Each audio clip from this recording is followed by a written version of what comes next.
the appeal of the Point Grant development, I was asked on behalf of the district. So I'm representing the district who actually reached out to me, Silver Ridge Subdivision. We have Neely Manor, who were not notified of this development. And that's why it occurred. So as we go through the PowerPoint, I guess you can see it also on your slide. Why don't you click it there? The sheet is so sorry.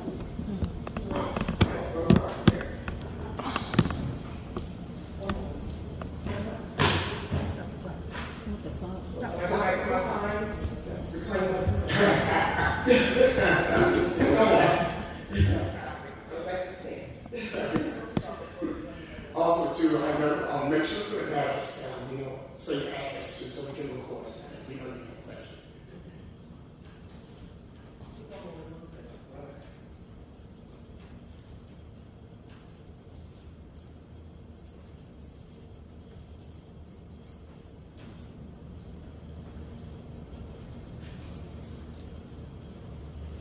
Here we go. You ready?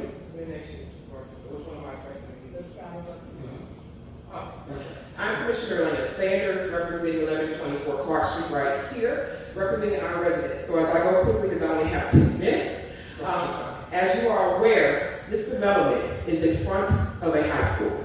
And I say to you, board, for those who live in different districts, would you want a development in front of a high school where your kids go every day? I'm going to break that down.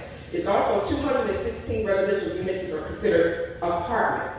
If you look farther, there is no school in Newton County that has apartments or any residential in front of their schools. Also, there is no school in the state of Georgia that has this type of development in front of a school. They also have additional plans to propose restaurants and commercial spacing, as you see. Let's break that down. Facts about, can you move that time because I can't read it. Facts about Newton High School. In 2024, Newton High School was the largest graduating class in the county. It was over capacity. Over 600 graduating students this year. The current enrollment for Newton High School is 2,368 students, a capacity now after the graduating class of 2,500. So you do the math. Currently, Newton High School is only 132 students away from reaching this capacity, and we're trying to bring in 216 apartment complexes.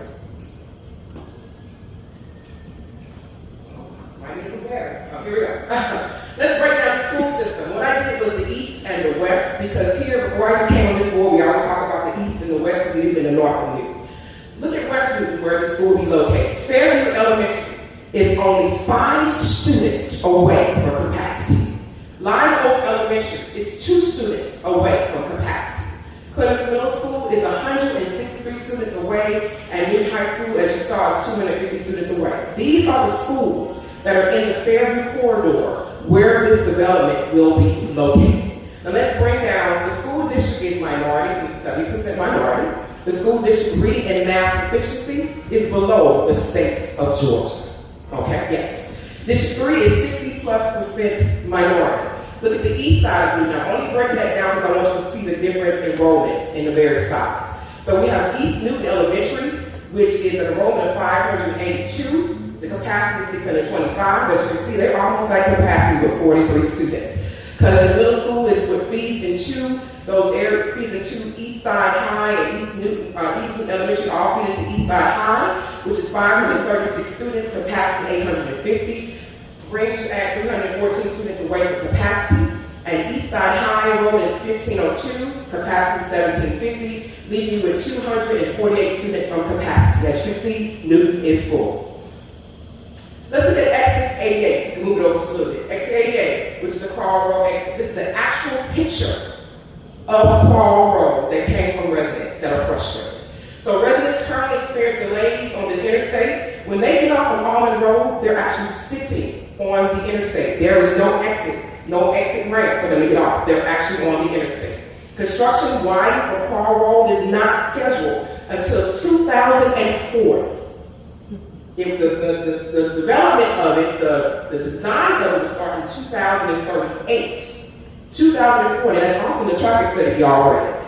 During peak hours, Newton County residents face heavy traffic congestion. Residents living off of Crowd Road are unable to make a left turn currently who live on Crowd Road. Let's go to Newton High School.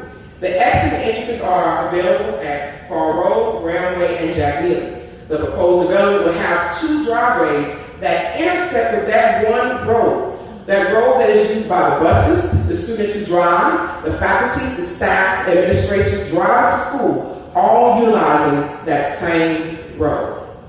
Going back to Qual Road, according to the crash history that's on the traffic study that they did, 38% of the total crashes happened in the past 5 years, rear-end collisions on Qual Road.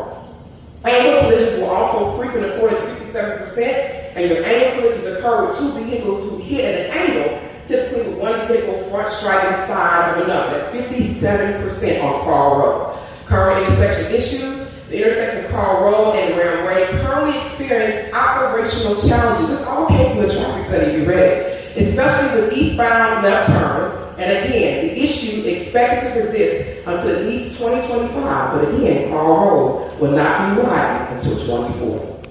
The impact of Point Grant development. The traffic study predicts development of Point Grant will further impact this intersection. Consequently, improvements to the intersection have been considered, but Qual Road will not be widened until 2040. Road widening consideration, despite the recognized need for the intersection improvements, Qual Road is not slated for widening in 2037.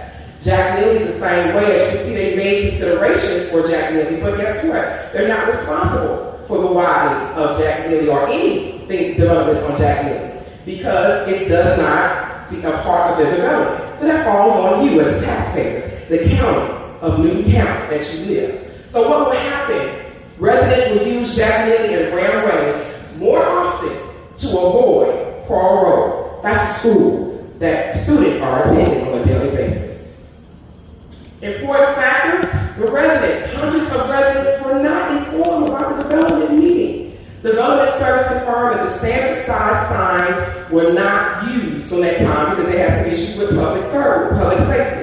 The signage for the appeal was more visible compared to the previous signage. So it was not the same signage that was put out for the planning commission meeting and also the meetings that were advertised. They did not see it.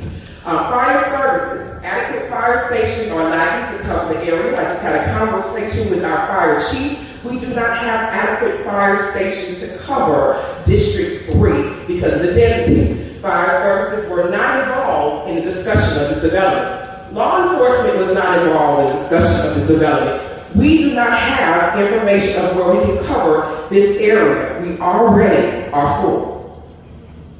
Sex trafficking. Let's look at this. It's research. When you're building this type of development in front of a school, it could potentially lead to sex trafficking. Higher population density, more people in the area can lead to greater anonymity, facilitating illicit activities such as trafficking. The reference is there for you. Construction workers coming to the area around schools also can lead to additional crime and sex trafficking. Information is there for you. Economic disparities, vulnerability, gentrification. New developments can lead to economic disparities, creating vulnerable populations susceptible to exploitation. Business traffic. This is around our babies. This is around our children. Let's think about that. Now, what we can do to mitigate these issues, of course, it falls on the Board of Commissioners, which is strictly zoning procedures, implementing strictly zoning laws to have them around schools. We cannot build these certain type of developments around our schools. The reference is there for you. Increase of police presence, but guess what? Our sheriff's department wasn't even contacted. So we don't even know if we have the manpower to cover all these developments on the west side of Newton County, and you also have to cover the schools and all the information pertaining to providing this development. So we don't even know. We have no information. I also spoke to the sheriff who was not even informed of this project when it first came about. Now we're going to break something down. Some of you have questions. The Sunshine Law. Some of you are not aware of it. I had a letter, I was conversing back and forth with our development service director. She was very honest with the situation. One of the things she said was 3 planning commissioners were conversing before the meeting to discuss a vote that is against the law. It's against the Sunshine Law. Legal was not present to assist them, to let them know that they did not have to vote for this development. They were told, they were thinking that they had to vote for this development because there was no legal guidance there for them. So you had 3 planning commissioners who are sworn in, conversing on how they should vote on this property. That is against the law. The questions I have: which other schools, as I stated earlier, in Newton County have set up developments directly in front of a school? Now, I ask this question to developers and all of you in here. Would developers permit such development near their own residency? Particularly near schools attended by their children or grandchildren? Why would you put that in an area that does not want it? The property owners, which were lifelong residents, relocated, sold their property, lived somewhere else, not in the master development of District 3. The former residents of District 3 have located within or outside the county to avoid this type of development. But why are you placing it on an area where residents have stated that they did not want it? This came directly from a neighbor on the next door app. She posted this picture. She was upset with elected officials. I've only been in office for 3 years. This happened with my predecessor who'd been in office for 12 years. So that's why we're trying to correct and change those issues. As you can see, they are upset about exit 88. As you can see right here. And that is a huge issue. Thank you, Ms. Sanders. Thank you. I activated the whole PowerPoint. I was trying to talk. No problem. Very good. Very well done. Very good case presented. At this time, any board members, does anyone have any questions for Ms. Sanders? Does anyone?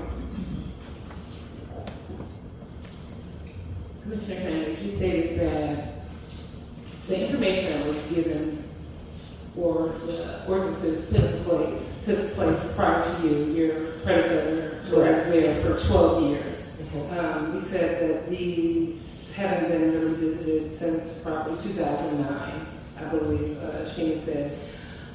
In order, I guess my question is, what is your goal on today to bring to the understanding to our residents, to our board? What is it that you're looking to accomplish in presenting this information on how we are overpopulated in District 3? Thank you so much for that question. The goal is to make sure the infrastructure is in place. As you stated, as you saw also in the traffic study that was probably in your packets, widening of Carl Road won't happen to 2040. This development is supposed to be completed by 2025. That's next year. Not only that, it's in front of a school. There is no other district, no other school that has something similar to this project. As I mentioned in regards to sex trafficking, there are so many possibilities that can happen. We as elected, myself as an elected official and public servant, my goal is to protect and to serve. And that's why you see me up here today, to protect and serve our youth. Also the traffic. We already have residents that are in place that have been living on Carl Road for 30 plus years. They cannot even make a left turn currently. So if this development is put in place, guess what's going to happen? I did ask a developer, have you been on Carl Road? Have you sat in the traffic? A lot of times we build things in certain areas, and I get it's about the money factor. I get they have a business. But I also ask, I need you to come visit the area during the time there are peak times. And I want you to sit in the actual traffic and experience what those taxpayers who live in this area experience. And when you see those various things, you will understand. But a lot of times our developers come in this area, don't live in the area, and build, and I bet you if you go to their area, they do not have anything that pertains to what you're proposing to District 3. So the goal is to make sure that we do smart growth, especially not putting 216, not just homes, apartments. Thank you. Thank you. Thank you very much. Does anyone else have any other questions for Ms. Sanders? Does anyone else have any other questions for Ms. Sanders? I do have a couple of questions for you, Ms. Sanders, in reference to, but you know what? I don't think you're on, I think this is going to be my turning here. You may know, just on developmentals, I know the fire, I looked up all the departments that signed off, but I do not see a law enforcement. Is law enforcement a part of development when we shelter build? Are they included? I've never seen them. Or fire services. Oh no, fire services always, they're number one. We have a new fire chief who was not aware of this. I don't know how to get Right, that's how they put up. Yeah, I spoke. Yeah. He's not aware. Fire, sewage, those are the ones that we've conquered over the years on board. We've been able to add those into the variances in one big swamp. Yeah, they're always involved. Yeah, but what I'm saying to you, we have a new fire chief who hasn't been here for a month, about a month and a half. So we have a whole new full director that was not even aware of this project. Okay. Okay. Thank you very much. Thank you. All right, thank you. At this time, do we have the opposites speaking? Oh, your favor. It's opposite. Everything is in opposite of what we normally do this for. Is it? This will be, this coach will come here with those who are in opposition. In opposition to the variance. It's not a variance. It's so different for us, for the appeal. We usually do variances, not appeals. I apologize. Good evening, good evening. Good evening, zoning board of appeals, members, staff, council. Joe Fusil, Hartman, Simons, and Wood representing the opposition. I don't have a PowerPoint. And I have the unenviable position of reminding you or pointing out that all of that was very important, but unfortunately at this forum, it's not the right forum for that discussion. I've submitted a letter for the record, points out a few of the procedural difficulties that we have with having this appeal hearing. Points out when the application was actually deemed approved, and that the appeal period ran in early April rather than at the end of April. So this would be an appropriate hearing. The application for appeal was actually not filed timely after the planning commission hearing. So again, this would be an inappropriate venue for this appeal.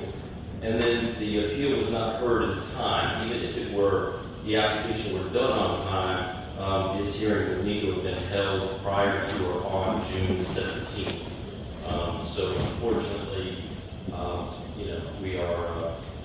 we're participating in something that may not be valid. But nevertheless, let's run through some of the assertions and the responses. So back in October of 2023, this preliminary plat was submitted to county staff. It was amended and modified dozens of times. It took 3 months of dealing with different staff, different departments in the county to come up with a plat that they would allow to go to the planning commission and finally satisfy all of the requirements for all of the various departments. Again, it was amended and modified dozens of times between early October and January 5th when it was finally accepted.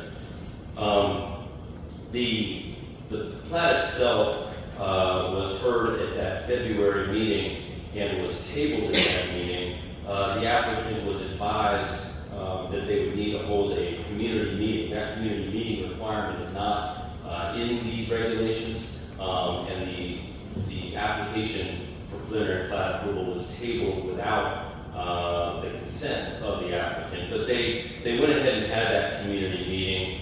Again, it was done on Zoom. That was hosted by the county staff, so it was a cooperative effort to get the word out about that hearing.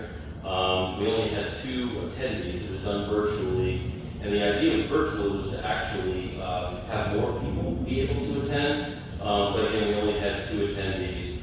When the hearing was held in April, the preliminary plat was reviewed again.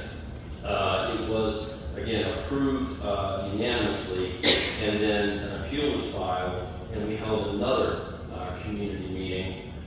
So this plat has gone through 3 months of modifications, 2 public hearings, 2 community meetings which were not required. A traffic study was prepared, which was also not required, and so really what I have to say to you is that the published regulations, the appellant made a point that folks from out of town come in and want to develop. Well, anybody that wants to develop developed, whether you live here or not, the only guide that you have to go by is the published regulations. What are you required to do? What does the community prioritize for you to be able to come in and develop your property?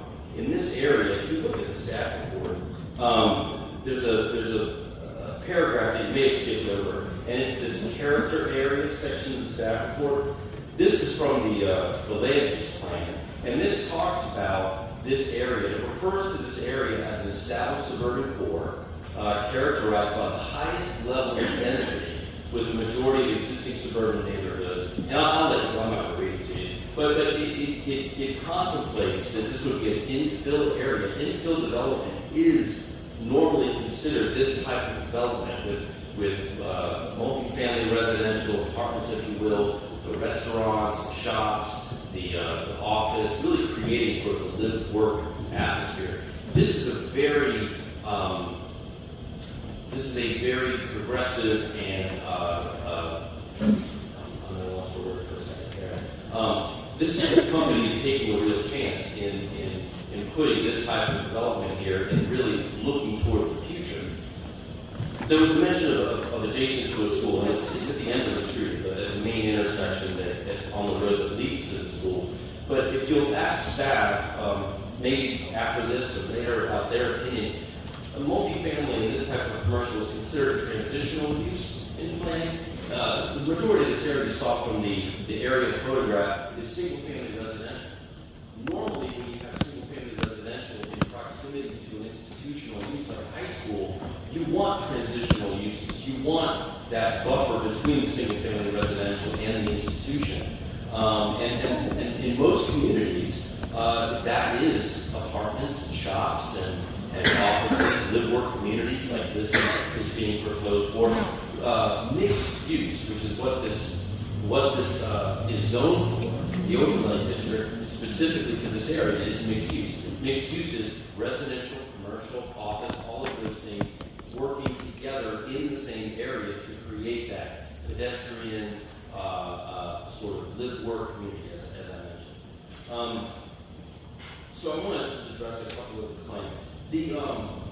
In terms of the staff, I believe Shana went over with you that all the departments were consulted. Again, we went through dozens of redrafts of the plat over the 3 months, and I was not aware if law enforcement was not consulted. That unfortunately is not currently required by the code. I don't know if that's the case, but if it is, that may be something that the code needs to be modified. But I don't know that it's appropriate to do it on the back of this developer who has only followed the published regulations and really spent a lot of money and worked very hard to try and conform to those regulations. Again, having unrequired community meetings, doing traffic studies. It's just not for lack of a better word, not the responsibility of one business that wants to come in and add to the community and add tax base. I mean, these are going to be commercial shops and restaurants as well as the apartments. There's going to be a lot of property taxes paid there. That's something that I would think would be a benefit. But the point is not to make the responsibility for those shortcomings or those shortfalls if they have been identified and people in this area are feeling that, then that's something that is better for the legislative process, the Board of Commissioners, modifying the ordinances. I mean, one point I want to go back to the future land use, okay? The problem that you have is, even if you modify the zoning ordinance still needs to be applied to the future land use, and the future land use proposes or foresees that there's going to be high density in this area, which is this sort of type of development. So I think I'm running toward the end of my time. I want to run through a couple of the other comments that were made. I really don't. We are not. I don't know anything about sex trafficking or anything like that. The association between multifamily and sex trafficking. In fact, I found that to be a bit inappropriate. for a zoning hearing, but nevertheless, we're here, we've done all the things that were required of us, and we're just asking for you to look at what we proposed and enter into the record, and thank you for your careful consideration of our proposal. That's why it's not a big deal. Thank you. At this time, does anyone have any questions? Sir, don't leave us. Yeah, we'll ask you a couple questions. If we have any questions, you know, again, sir, I apologize. Yes. Joe. Yes. You made mention that there were meetings held with the community that were unrequired. You're correct in stating that the first one too came. The second one, you didn't make mention of what the community actually spoke to in that meeting. Can you? Oh, sure. It was much of the same thing. A lot of dissatisfaction with the infrastructure, concerns about the water pressure, concerns about there was mention of the traffic concerns. And again, the traffic study, I encourage you to look at the traffic study. The key part of the traffic study is what is the proposal going to do to the current levels of service on the roads. And one thing that may not have been considered, that you all may not be aware of, is that there is going to be a traffic lane, a decel lane, turn lane added to the road. That is part of this project. So, yeah, at the community meeting, there was much of what the commissioner discussed. I just wanted to see if you felt welcome in that meeting where they said, yes, we want this in our community. Was that said? I think that there was an acknowledgement that the proposal satisfies the code requirements. That wasn't the question. The question was, were the homeowners that actually had an opportunity to voice their opinion excited about this particular development coming into their community, be it transient people of apartments being built in their single-family home area where they move to own homes and live amongst homeowners? Were they happy stating, I want an apartment in my area? No one said that, right? I don't think that came up. No. It did. I was there. It did very much too. And they did not. They were not excited about an apartment building being built in their single-family home area of homeowners. I just want to be clear on the record, because you made mention very quickly that you gave opportunity. When that opportunity was given, it was overlooked. Now, you made mention of the traffic study. May I We respond? looked at it. May I respond? Yes, please. Okay. I don't know that it was overlooked. I believe that the property, just to be clear, what you see up here, the apartments and the shops and the restaurant, this is allowed by right. That's not a question. Well, but if they don't want it, then they need to modify the zoning, because this is what's allowed by right. Exactly, they need to modify this something. I agree with you. I'm not in dispute. I just wanted to make sure, because one of the gentlemen stated at that meeting, it's not our intent to come and not benefit your community. And we made statement that this was not in the way that we saw it as a community. But then you also mentioned in the traffic survey, here it says 4,464 additional trips to be added to an already high density area, high traffic area. And I believe the homeowners that also attended the meeting said they did not want that in their community. I just want to be clear. Well, let me just say this, Paul, just one second. Ms. Ray, you have every right to your limited voice when you get in discussion. You can say you 100%. Just make sure that you have a direct question, give them the question, and let them answer that. But you're going to have all the time we'll hear everything you have to say. So it's not about can you say just in the right spot. So just make sure to give them these questions. Right, and he's answering. So I So definitely just will don't give be very you the questions. opportunity to answer. That is definitely not my intent not to. Okay. So, again, the traffic study was an increase of 4,464 trips, correct? Yes, that is the number of trips. I want to make sure I understood that. Thank you. But the level of service was not going to be reduced. So apparently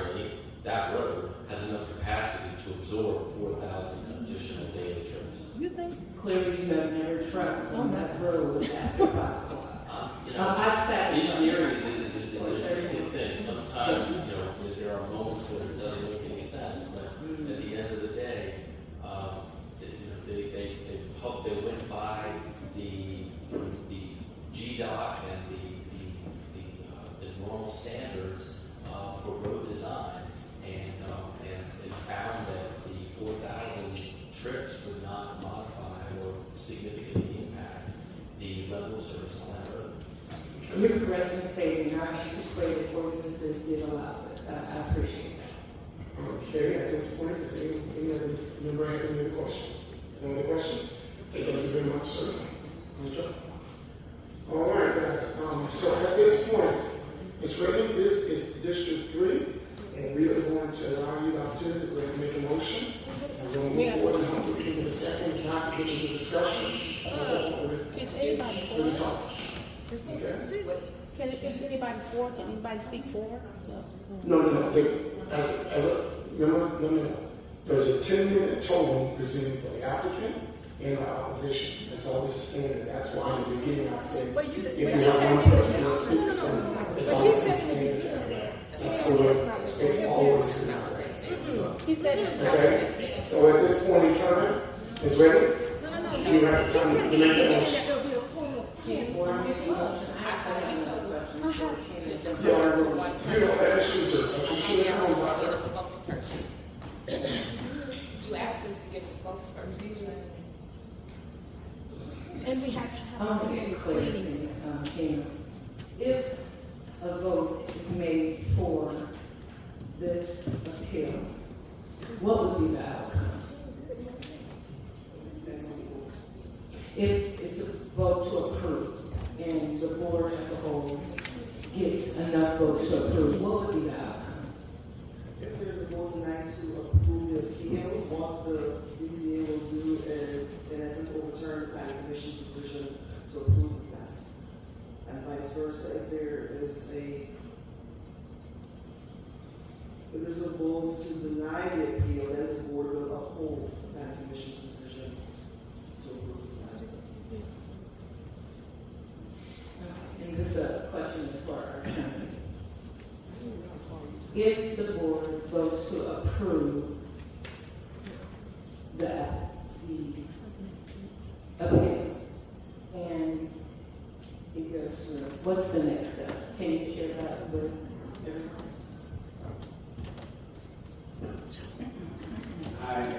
I'm not the regular county attorney. The city of Patrick is unable to attend because of conflict. To answer your question, if I understand it correctly, if the appellants, the people appealing the approval of the preliminary plat, are successful in the decision of the planning commission is overturned, what would the next step be? The next step would be up to the applicants for the preliminary plat. They would have the option to take this matter to Superior Court, or they don't have to. It's up to them. Any other question? I have a question for Sheena. Any other? Okay. Hey, Sheena, one thing that did stand out that caught me for red flag was the dates. The time, what is our time frame from the, does the planning commission follow the same rules that we have in order to appeal? Because once again, we're talking about variances, now we're looking at appeals. What is the time frame? Because if not, we need to find an act. I don't want to do this if we are outside the realm of law. We're not even supposed to be hearing this. This has nothing, what are the dates? What's the current? So the government regulations where you would find the section that governs that. So the official date of submission for preliminary plat is actually the date of the meeting. So that would be February 27th. Okay. And then at that meeting was tabled for the 60 days. So we came back in April. So the decision was made within the 60-day time frame, even though they only came back to do that. And then after that, anyone wishing to appeal has 10 business days to submit an application to appeal. Okay, so my question then, okay, is this appeal within that time frame? Yes, the commissioner's application was submitted on April 29th. The meeting was April 23rd. Okay,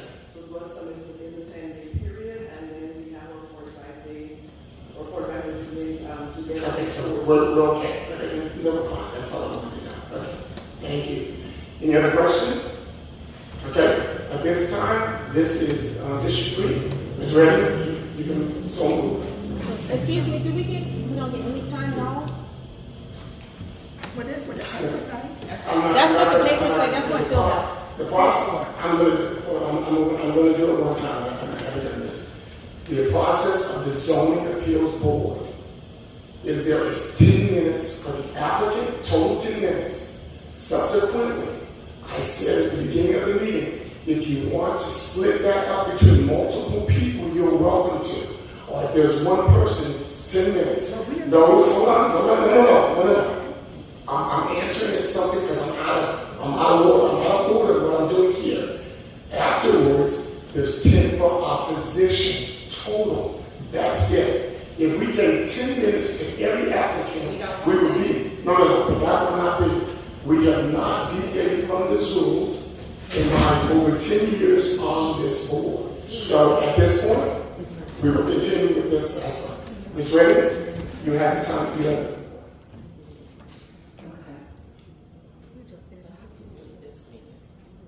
And it would be the case number, not the original case They number. got a case number 829. Case number APP 24-000003. I am submitting to the board to approve on the basis that we need to revisit our zoning laws. This was approved previously under antiquated zoning laws and ordinances. We have a motion on the floor. Do we have a second? Darren, were you ready to hear the motion? Darren? Yes, I do not second. Okay, just making sure. Do we have a second on the floor for this motion? Do we have a second? We have no second. At this point, we will open up to the board. Do we have a motion on the floor from any other board members? Any alternative motion? I'd like to make a motion to deny this application for appeal based upon numerous things, but I don't know if you want to entertain that at this moment. Yeah, let's get the motion on the floor and then the discussion at that point. I'll make a motion to deny this appeal. Okay, do we have a second? Second. Okay, it has been seconded. At this point in time, we are into discussion. So at this time, does any board member have anything that you would like to say? This is the moment in time. Go ahead, Mr. Scott. There have been numerous things that have been thrown out here tonight. We can just only deal with facts. The facts are the element overlay allows this. The facts are the planning commission is going to do their due diligence. There's hearsay as to other things like sunshine laws and sex trafficking and on, but those are all just sort of chatter that cannot be, in my opinion, looked at by this board. So based upon everything that's been done, all the work that's been done leading up to this, staff's work, planning commission work, other departments that have been involved in all of this, who obviously went through a lot of work and went over and above by what I can understand, and allowed things to happen that they didn't have to allow to happen. That's why I would vote to deny this and let this move forward. Discussion is open. Any other statements? Yes, I have a statement. Go ahead, Darren. Yes, so my reason is, even though I respect the opinions of the applicants, I do feel that the information provided was not, or may not be fact-based. If we provide that information, that might have changed a little bit, but based on information that I was presented during the call, I did not, it was not indicated that there was any data to substantiate the claims. I do also feel like some of the opinions that were stated could be brought in different forums, whether it's Department of Education, Public Works, and others, to address any overcrowding of the school systems or public works with utilities.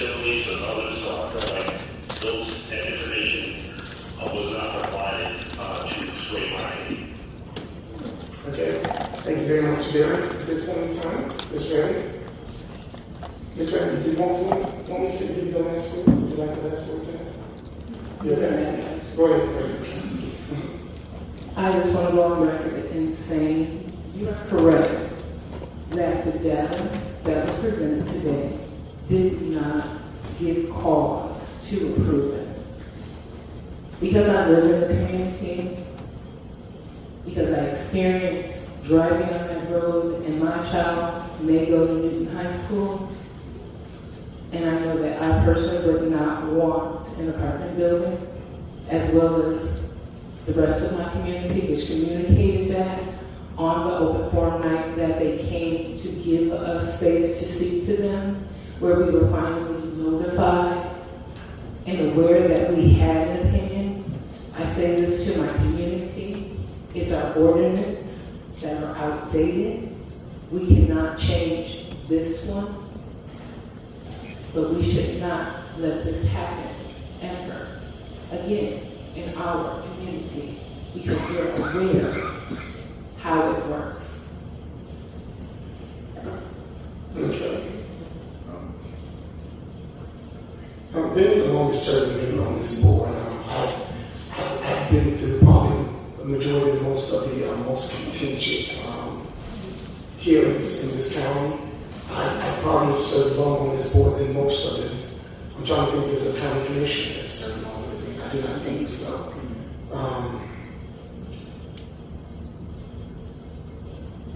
But here's what I will say.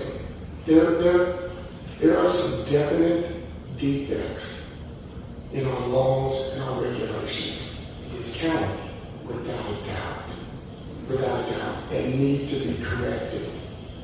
In order for them to be corrected, then residents have to show up at the appropriate times and make their voices heard and vote accordingly. When we are on the back end of our own laws and rules, we cannot change the laws and rules. We have to change them on the front end. And just as Sheena said today, they are getting ready to redo those laws again.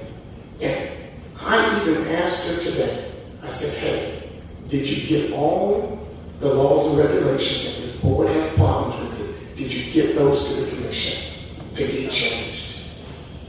I understand. I definitely understand. Okay? But the laws of what this county is set on is abiding to each and every person. If we're going to change the way it's done in this county, it has to be done on the front end so it stops anyone, not just developers, from anyone from doing anything against all. Just remember, last thing I'll say this, and I remind this board every day. Every time we meet, what is this board for? What are we assigned to do? We are assigned to provide variances, which are alterations or changes in our existing laws. But it has to be a legitimate hardship reason. When developers follow anyone follows the rules and regulations, literally this board's hands is tied. So with that being said, I'm going to end right there. There are no other statements, and I'm going to call for the vote. All those in favor of Mr. Scott's motion, show favor, say aye. Darren, say aye. If you need me. All those in favor of supporting Mr. Scott's motion, show hands. Aye, Darren. What is your vote? Darren? Yes, deny. Okay. Are you voting with Mr. Scott, or are you not? I'm voting with Mr. Scott. Okay. So at this point, just let the record say, Darren is a yes. District 1, am I correct? Yes. District? Yes. The motion failed. Okay, those in opposition? I'm sorry, Ms. Reddy? We have some pastor. Okay. We had 2. So with that, the motion does pass. The appeal is denied. Thank you. a motion to call this meeting to an end.